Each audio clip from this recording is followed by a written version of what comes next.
CK Podcast 348. Hi, welcome into the CK Podcast. I'm Dustin Breakbill, and thank you for joining us on Cowbell Kingdom. I'm in Stockton, California, as always. And what we're going to be talking about on Cowbell Kingdom's episode today? Well, we're going to talk Utah Jazz basketball with Andy Larsen. He covers the team. Then we'll talk Sacramento Kings basketball, as always, with our own managing editor of Cowbell Kingdom, Leo Biaz. And a familiar face is back in Sacramento. We'll get all the details from Leo and much more. So sit back and relax and enjoy Cowbell Kingdom 348. So as I just mentioned, Andy Larsen is joining us on the Cowbell Kingdom episode 348. Andy, thank you for joining us this afternoon. Hey, no problem. Thanks for having me. And actually, first of all, us at Cowbell Kingdom want to congratulate you on your new job with the Salt Lake Tribune. How did that all come together?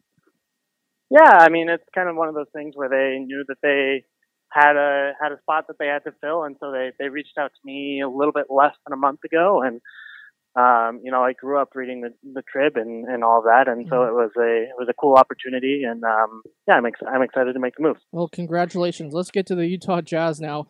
And when we talk about culture in sports, some teams we think of, one in basketball is the Spurs, in football is one's the Patriots. What kind of culture has Quinn Snyder and Dennis Lindsey built in Utah? Yeah, I mean, clearly a good one. Clearly one based on kind of their San Antonio roots, right? Mm-hmm. With that background, and it's funny, when Greg Popovich was designing his organization, he first built it around the Utah Jazz of the late '90s. You know, the again, kind of that small market team that can find success. But the idea is that you've got a whole team working hard towards one goal and working as a team rather than kind of as a group of individuals. And I think that's been very important and kind of been on the docket since day one for Dennis Lindsey and Quinn Snyder. Yeah, and it kind of reminds me of those old school Sacramento Kings teams. We follow closely here in Sacramento, and you kind of have that same feel, I believe, in Utah, don't you guys? Oh yeah, for sure. And honestly, from like that point of view, that was a tremendously respected organization, obviously back then. And I remember even like John Stockton's final game in the first round of that's the 2002 or 2003 playoffs, 2003. Yeah. Just that standing ovation that John Stockton got from Kings fans was so important to the whole community here, because it was like, okay, the whole NBA and really Sacramento, who the Jazz had all these battles with, really respected still John Stockton, and it was just a very classy thing that kind of represented what I think Jazz fans thought of the Sacramento organization. Yeah, and it's something that I think is very underutilized when you look at it. Small market teams, as you know in Utah and us know in Sacramento, you get attached to these players and get attached to these coaches and some of the front office. So it's very fun to see that what Utah is doing right now, getting back to those kind of roots of a small market team where fans can latch onto some of these players and coaches. And I want to get back to Quinn Snyder. Has he basically in Salt Lake City, how's everybody perceive him now? Basically coming in, he had to revitalize himself in his coaching career after the mishaps in Missouri. He went to Europe and redid himself basically. What did everybody think when he was first hired as the head coach of the Utah Jazz? Yeah, I mean, I think people thought about the Missouri experience, but I think mostly the focus was on his time with the Atlanta Hawks and the Los Angeles Lakers and kind of his reputation as an assistant coach. And then, he owned from the very moment kind of when he came in of, again, that narrative of what he wanted to create and how he was going to coach and kind of the system that he wanted to put into place here in Utah. Again, very team-oriented, a lot of passing, a lot of honestly based on his European experience as well, coaching for CSKA Moscow. Mm-hmm. And then really he's just kind of stuck to that ever since. And I think you ask how he's been regarded in Utah now, and I think he's very well regarded, obviously, as like a coach of the year candidate. Maybe savior is too strong because, there is that partnership with Dennis Lindsey, who's brought him the players to work with. But I think there's a sense that Quinn is a excellent coach, and you look at kind of the player development successes he's had, obviously the NBA playoff successes he's had, and there aren't that many places where you can question his resume with the Utah Jazz so far. And so I think he's earned a lot of fans here in Utah. Talk about that relationship between Quinn and Dennis Lindsey. You just brought that up. Are they joined at the hip? Because we hear some front offices and coaches aren't joined at the hip. Are those two basically everything? Once their conversation's over, they basically get along no matter what. Yeah, I mean, I think it's a very good relationship, and I Mhm. think it's a good working relationship. And that's not to say that they never disagree. I Mhm. can tell you, there are times where I hear about that, where they, Quinn Snyder wanted one player, and Dennis Lindsey decided to go in a different direction, and that's his prerogative. But clearly, that being said, Quinn Snyder has a voice at the table. Quinn Snyder is a guy who has. I think it's clear that he has veto power over anyone that Dennis would acquire. Mhm. And I think that they do work very well together, and especially with kind of that common culture and common style of play in mind, that allows them to work very well together. So it's not, that's not to say that it's perfect in any way, but I think it's a very, very good relationship between a GM and a coach, and really, one of the most productive in the league, obviously. As a media member, how's your relationship with Quinn Snyder? Because we see this in sports. Some coaches get along with the media, some don't. How's Quinn's with everybody in Salt Lake City? Quinn's great. I mean, I honestly think he's one of the most media friendly guys in the league. Mm-hmm. Right up there with Steve Clifford's really good. Mm-hmm. David Fizdale's really good. I mean, some of the names you hear. Brad Stevens is very good. Quinn's up there and just is so thoughtful with his answers that you end up being able to use a lot of what he says because he is so thoughtful in the way that he approaches every single question you ask him. And clearly, he has thought about these questions before, but doesn't mind. I think he pulls that back the curtain enough that you feel comfortable sharing that information with his readers, while also he's very clear about what he keeps, kind of too closer to the vest. So I think, that's a good relationship as well. We've got a lunch appointment for later in August, so that part of it is great as well. He's also just a very good guy, and very, he's honestly, he's a brilliant man, which is what you'd expect out of the 30 NBA coaches, but it really stands out when you interact with him on a day-to-day basis. How much does everybody in Utah right now love Donovan Mitchell, watching him play, and what has he done in the community? Because the managing editor here at Cowbell Kingdom, Leo Bias, was really high on him in the draft last year. But how big has he made an impact in Utah? I mean, huge, right? I mean, and in every possible way. I mean, even you look at, I saw in July he passed Gordon Hayward in Instagram followers, and I don't know if that really means anything, but I think it's clear that Donovan Mitchell's star has he's quickly become the biggest name in Jazz basketball since John Stockton and Karl Malone. Maybe you can point to Darren Williams before that, but even then, Darren had kind of a surly relationship with everyone. Mm-hmm. And Donovan Mitchell is just so special in his ability to kind of connect with everyone he meets and legitimately represent the community, legitimately, like on the 4th of July, going out to random people's pool parties, stuff like that. Yeah. Just doesn't happen, but does endear him to the community so much that it's so perfect that you're almost waiting for the other shoe to drop. What's why is he? In what ways is Donovan Mitchell not the completely ideal person for this market? Because in every single way so far, he's fulfilled and more every single expectation you could have for him. Going back to last season, did you see this brilliance of player coming out of the summer league? Because some of us saw highlights last year in summer league and we're like, okay, Donovan Mitchell's going to be okay. Did you expect him to be this good? No, of course. I mean, Dennis Lindsey will tell you he didn't expect him to be this good. Yeah. I think Donovan Mitchell says he didn't expect him to be this good. He thought about staying in college at Louisville and thought he was going to be a bench player this year and all this kind of stuff. And I think it was really he had a 41-point performance against the New Orleans Pelicans in December, and that really turned kind of everything around for him in terms of expectations. I was like, oh wow, okay, I can do this in the NBA against some of the NBA's best defenders, Drew Holiday, and Anthony Davis, DeMarcus Cousins, a good NBA team, and I can score 41, and there's nothing that says that this was a fluke in any way. And I think that was a special moment for him.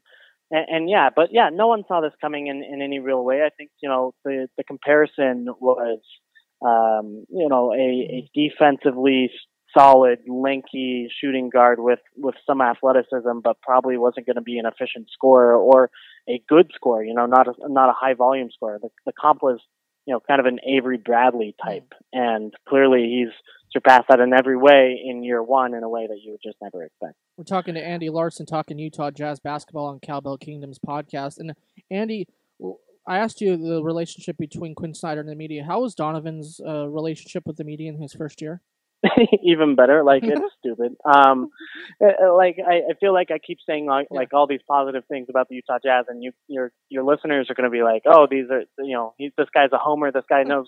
But Donovan is legitimately maybe the best single player I've talked to from an interview point of view, in my career covering the league. And like, I had really good conversations with LeBron James, but even with him, it's up and down as to, whether you get really engaged LeBron or, kind of, coasting LeBron. And that might happen with Donovan, at some point. But year one, Donovan Mitchell was thoughtful, was polite, was friendly, was excited to answer questions, was excited to develop relationships with reporters. His father works for the New York Mets in their PR department, in their community relations department. And that really shows up in everything he does. Yeah. And I think he uses that experience and kind of knows what it's like from that other side. And I think it reflects well. Let's go back to last offseason, and when the Jazz acquired Ricky Rubio, I kind of liked the move. It was a fresh start. He goes to Quinn Snyder, who kind of gets that European feel of basketball. What was the takeaway from Utah fans getting him last offseason? And what was your takeaway watching him last season? Because I thought it was a different Ricky Rubio that we saw in Minnesota. Yeah, and it was weird because, it was like, okay, is this going to be enough to keep at first? That trade happened on June 30th. The question was whether or not this would be enough to keep Gordon Hayward around. Yeah. And I think it was kind of immediately, okay, this isn't that sexy of a pickup. But clearly he's a good player. I think he can, was kind of being misutilized under Tom Thibodeau. And so I think Jazz fans were very optimistic about how that would happen. And then honestly, for the first 2 years or the first 2 months of the Ricky Rubio experience, he was awful. He was an awful basketball player. He was turning over the ball. He couldn't shoot, obviously, and couldn't finish at the rim. Wasn't finding guys in any special way with passes. And honestly was getting hurt a little bit on the defensive end too. So it was like, okay, is this ever going to work out?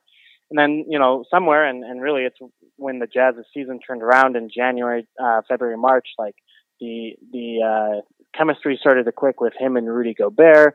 Chemistry obviously started to click with him and Donovan. He spent less time on the ball and more time with Donovan on the ball. And it just made more sense for him as a role and as part of Quinn's system. So I think it was a slow adjustment process. And then in the last 4 months of the season, especially with like the playoff triple-double against the Oklahoma City Thunder, I think he's endeared himself to Jazz fans after that. What was the front office, as you said, basically they got Ricky maybe to make Gordon Hayward happy. We saw what happened there. But what was your takeaway from what the front office when they picked him up? Was it Quinn's decision or was it Dennis's decision? Who wanted Ricky the most? I think probably Dennis, but I don't know that Quinn said no to Ricky. I don't know that Quinn didn't advocate for Ricky. I do know that Dennis liked him for a long time and in a very big way. I think he said when Ricky Rubio was acquired, and he said that he thought he could be a 2017, 2018 version of Jason Kidd. And obviously that's a huge that's a huge compliment, and honestly puts a lot of expectations on your new acquisition. And I think so that to me is why I say it probably came more from Dennis than Quinn. And Quinn kind of had to adapt to what he had, going from a very good shooting point guard in George Hill to a very good passing point guard in Ricky Rubio, where much more ball in hand. But clearly, it worked out at the end of last year. We saw last year that Rudy Gobert kind of took over a leadership role with the team more after Gordon Hayward leaving. Where would you rank Rudy at the top of the big man list in the NBA, and how has he improved every year? Yeah, I mean, clearly he's up there. Obviously, he was second-team All-NBA center 2 years ago, and then the injury kind of prevented that this year, but obviously Defensive Player of the Year. I think if you look at the advanced metrics on him, just the impact that he brings on the defensive end is obviously unquestioned, but then the offensive stuff he does well, diving to the rim, finishing at the rim, obviously the rebounds as well, really makes him a big plus player. So, I'd say he's certainly a top 5 center in the league. Obviously there are a lot of good power forwards in the league too, but I'd say he's certainly a top 10 big man. And honestly, on impact alone, you can say he's a top 15 kind of player because of, he's again by like real plus minus and some of these stats, he's a +5 defense guy, and maybe the only one in the league right now. And he really does allow you when he's on the court to have either the best, second best, third best defense in the league, just because you can create that scheme around him so effectively, and it just works really well. How's Rudy perceived in Salt Lake City? Do the fans love him? Because the guy has a big personality sometimes. How's everybody like him? Yeah, they love him in a very different way. Like he's a very, he's kind of arrogant, let's be honest, and I think he knows that he's good, but I think he endeared himself in a couple different ways. First, when Gordon left, singing the song to these hoes ain't loyal, that was a big moment of like, okay, let's move on and get better. And then honestly, when kind of at the depths of this Jazz season, when they were 17 and 26 or whatever it was, he tweeted out, "We will be fine." And this is when he was still injured. A week later, he comes back, starts kind of this Jazz comeback, and clearly was responsible for a huge part of the Jazz's success this year. And so I think, again, it's easy for Jazz fans to like their best players, but that's clearly the case here. We saw last week earlier that Derrick Favors got re-signed to a 2-year, $36 million deal. When Derrick got drafted, everybody had those high expectations for him. Where do you see Derrick in his career right now, and how does basically he fit into that power forward role for the Jazz? Yeah, I think he's at the peak of his career. He's 27 years old. And I think you're right that I think people maybe expected all-star level performance, and the truth is that when he was drafted, and the truth is he's probably a player that is just in that next tier of guys below the all-star contest. But in terms of what he brings, I mean, it's pretty impressive. I think he was the second best rim finisher in the league, and really that's his number one go-to skill is pick and roll rim finishing. And it's kind of unfortunate that you also have Rudy Gobert on the same team, right? That is also so good at that skill, and it does get really kind of duplicative with those two guys on the same roster and the same lineup. But in terms of what he brings on the defensive end, it's a lot of good teamwork with Rudy Gobert. It's a lot of he's very good on switches. Very good at kind of help side rotating over and defending. And then offensively, he's developing his game to get that 3-point shot, and shot by far the most of his career last year. So trying to get that corner three really added to his game and kind of show the additional versatility that NBA teams want in 2018. We're talking to Andy Larsen, who covers the Utah Jazz. Let's go to a player maybe who is underrated on the Jazz. Which player do you think is the most underrated person or player? I mean, on the Jazz. Oh, good question. I mean, it's easy to say Joe Ingles, right? Yeah. Like just because of who he is and how unathletic he is, and kind of the unexpected rise. But I think Dennis Lindsey had this point last year, and I think it's probably right that Joe Ingles is probably a top 10 small forward in the league. Like, that sounds kind of crazy, but you start naming top small forwards, and you get to about 8 or 9, and then you're like, okay, who's better, Otto Porter or Joe Ingles? Okay, probably Otto Porter. Is Robert Covington or Joe Ingles better? Okay, maybe Rocco, maybe Joe Ingles, but, honestly, you could go maybe either way with that. I mean, and he's certainly better than guys like, I don't know, I'm throwing names out there, but like Wilson Chandler. Just what he does with his 3-point shooting, but then also his ability to play make out of pick and roll. And then he's shown himself to be a very good defensive player, where he honestly is the guy who guards the best offensive wing player for the other team and does a good job at it. I think that shows up again in the advanced analytics and what he brings to the Jazz. And, I don't know that I think obviously the knowledgeable NBA fan knows that Joe Ingles is very good. I think the casual NBA fan still looks at that guy as a dad, a math teacher, a very ground-bound 30-year-old who doesn't bring a lot. Yeah, and that had me thinking when you said Dennis said he's a top 10 small forward, because that's the problem with the Kings right now. They can't find a small forward. They haven't been able to since Peja Stojakovic retired, or left the team basically. So when you think about small forwards right now, the top 10 is very short list, and it's hard to find a good small forward, and the Jazz have a good one in Joe Ingles. Why did Quinn and Dennis Lindsey draft Grayson Allen? It was not my favorite pick, to be honest. The reasons they did, and first of all, he is a very, very good athlete. Won the McDonald's All-American dunk contest coming out of high school, jumped 42 inches I think it was 41 inches, I should say, in the combine this year. It's clearly just a very good athlete. And they don't think he showed it that much at Duke, but they think they can work with him to kind of start to unlock some of that athleticism in the same way they did with Donovan Mitchell last year.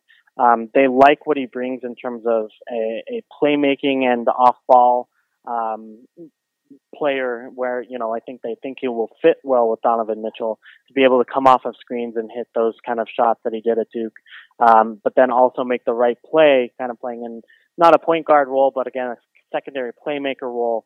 Was playing with two big men this year in Marvin Bagley and Wendell Carter at Duke, and found them well, they thought, in drafting him. And then I think they think he's a good character fit, and I think they want that added toughness. And obviously, the tripping and all of that is kind of looked at negatively, but they like the ferocity, they like the competitiveness, and they like his ability to get loose balls, loose rebounds, that kind of thing.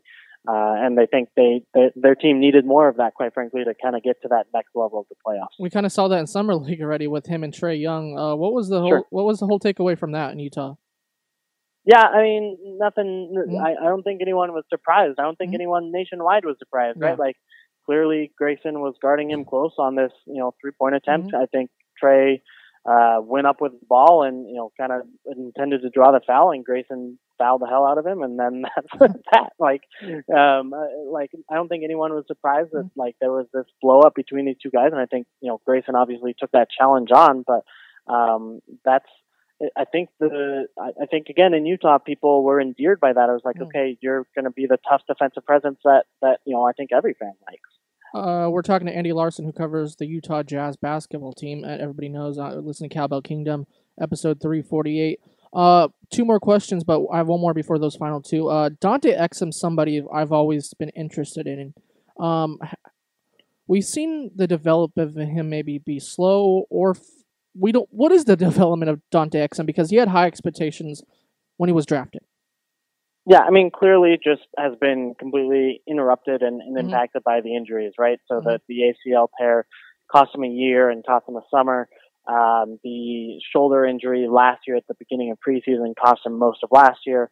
And then, in between has just had, remarkably few summers to really get better at his game and kind of consolidate that improvement. So I think, if you're looking for reasons why the Jazz kept him, they're thinking, all right, these injuries are not chronic injuries by any means. They think, he's at 100%.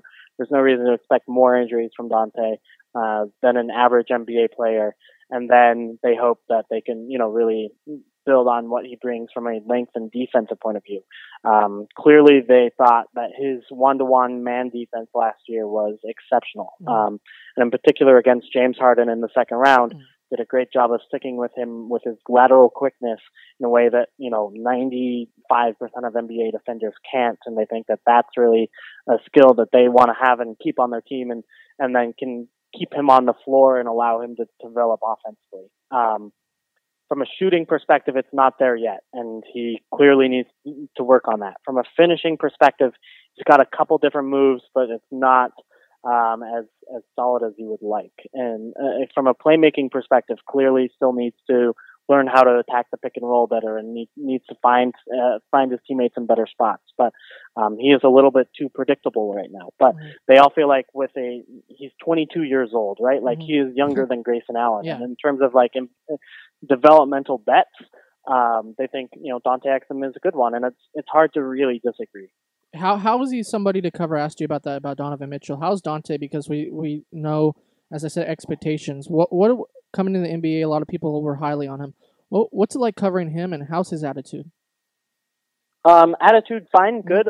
Honestly, is average NBA player. Okay. I don't think he enjoys talking to us. I don't think but in the way that most players do. Yeah. I think he's very nice. I think his attitude and work ethic, I've never heard that really questioned. I think he gives his time well to us. But yeah, in terms of, I think he does have kind of outsized expectations for himself, and I think he does think that, he's a starter, and heck, maybe even thinks he deserves to be starting over Ricky Rubio, but like clearly needs to earn those minutes in real on-court time in order to make that case. We saw the Jazz have a great season last year, 48 and 34 overall. What's the expectations next year for Quinn Snyder and the Jazz? Yeah, I think it's to consolidate the growth of the second half of the year, right? So, where you finish the season 30-6, and obviously, I don't think anyone thinks that they're going to be that's on pace for like 60 wins or something stupid, right? But I think the idea is you consolidate that growth and get the development that you want from Donovan Mitchell, Rudy Gobert, Dante Exum, all these guys 25 or under, and become a 55 win team, become a 3 or 4 seed in the West, and really give a team a challenge in the second round, or try to get to the third round, if there's an opportunity where the Houston Rockets have slipped off a little bit, or an injury happens to the Golden State Warriors. But, I don't think they think they're like true contenders right now, but it's about becoming that perennial 55 win team, and giving that case to be able to kind of grow into 2019 and, maybe take advantage of some losses from some other teams, and then really be like a number one team kind of force in the Western Conference for a long time. Are they happy with this roster right now? Yeah, I mean, they've got 14 guaranteed guys, and the 15th one is Royce O'Neal, who obviously they're going to keep. So this is what their roster is for next year. I think they're very happy with it. It's 14 of the same players from last year plus Grayson Allen. So like they brought the whole gang back in every single aspect of the roster, and I think, honestly, some fans here are frustrated with that. You look at the free agent market and think you can do better, but they feel like they had something special with this group that they hit on at the end of last year, and they just want to keep it going and see what happens. And, again, given that 30-6 finish, it's hard to blame them really too much. We're talking to Andy Larsen, who covers the Utah Jazz, and on Cowbell Kingdom episode 348. My final question for you, it's one word, actually. How would you describe the future of the Utah Jazz in one word, Andy? Promising? Is that too easy? No, I'm a big fan, actually. That doesn't say enough, but like, I think it's honestly like one of the top 3 or 4 long-term situations in the NBA. You throw in Boston and Philadelphia there, but beyond that, I don't know that there's any. Obviously, the Warriors are going to be good, but in 5 years, who knows? It's one of the most promising NBA situations there is, and Quinn and Dennis deserve a lot of credit for getting it to this point. Andy, before I let you go, how can people follow you on Twitter or social media platforms, and how can people read what you write? Yeah, I'm on at Andy B. Larsen on Twitter and on Instagram. And as far as where I am online, it's KSL.com for the next week. We're the NBC affiliate here in Salt Lake. And then after that, it'll be the Salt Lake Tribune starting July 25th. Well, congratulations once again on that new job with the Salt Lake Tribune. And thank you for joining us on Cowbell Kingdom. And hopefully we'll have you back on throughout the season to talk Utah Jazz basketball. Hey, thank you, sir. That was Andy Larsen, who covers the Utah Jazz. And thanks to Andy for joining us on Cowbell Kingdom. Well, up next, Leo B. is the managing editor of Cowbell Kingdom, and we'll talk Sacramento Kings, as I mentioned in the beginning of the podcast. Breaking news today, as the Kings have a familiar face, but how long does that familiar face stick in Sacramento? We'll talk to Leo right now. So, as I mentioned at the beginning of the podcast, that the Sacramento Kings did make some news today, and we have a familiar face. And on the line is actually, as I just mentioned, Leo B. is the managing editor of Cowbell Kingdom. How you doing today, Leo? I'm good, brother. I'm very good. So, let's get to the breaking news. Ben McLemore, somebody we're really familiar with in Sacramento, is back with the Kings. What's going on? Because I thought they liked him in Memphis. We thought that. In theory, they did. But much like we know of Ben McLemore, he shows flashes of brilliance sometimes, and then he tends to disappear. Albeit, he was coming off of an injury when he got to Memphis. So he started out with the G League team, and then he progressively moved up. But it wasn't enough. He did not convince the front office of the Memphis Grizzlies. They're going through a lot of turnaround right now. Adding a guy like a Jaren Jackson to their team. They have a lot of nice guards on their summer league team who got eliminated last night by the Blazers. JB Bickerstaff's the head coach now after taking the interim tag off him. Yeah. Right, and now he's the guy. Yeah. He's going to have a full training camp to be the guy and to implement his offensive system and what he believes in. So they want to start fresh. To me, the Kings being that team that accepted Ben McLemore back into the fold doesn't make any sense because they have a lot of guards, and he doesn't fit that small forward role. But I believe something bigger is coming, which is why the Kings made this move. Do I know what that is? I don't. I'm thinking it might be Capella. If it indeed does happen, they made room. They got cap consideration. They have roughly $21 million to offer him.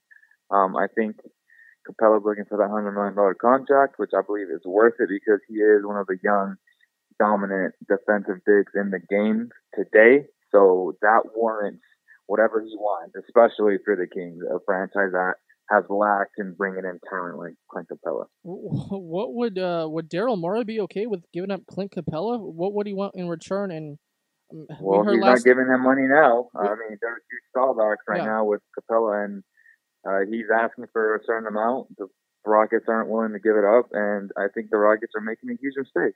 And we saw that last night with reports from Mark Stein from the New York Times that the 76ers made a run at Daryl Morey for the front office job.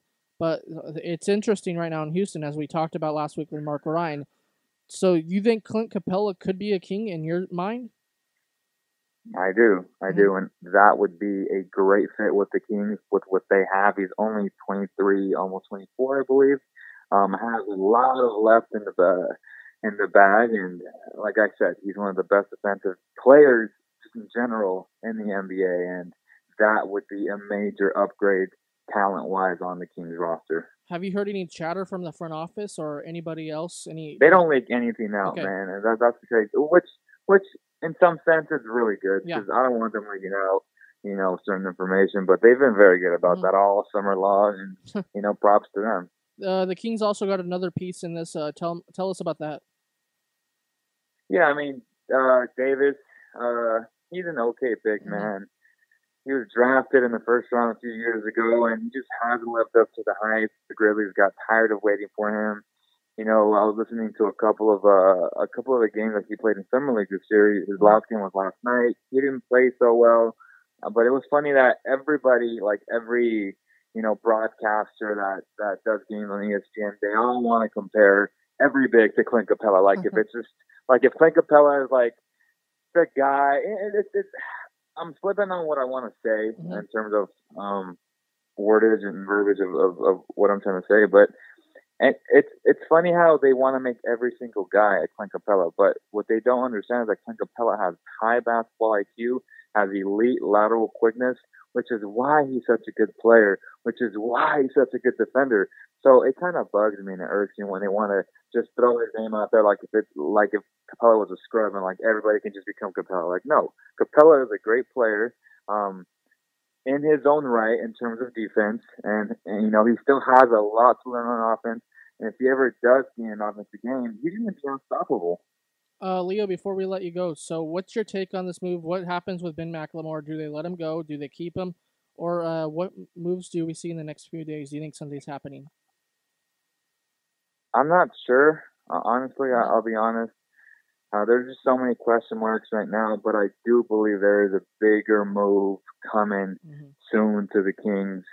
I'm not sure what it is.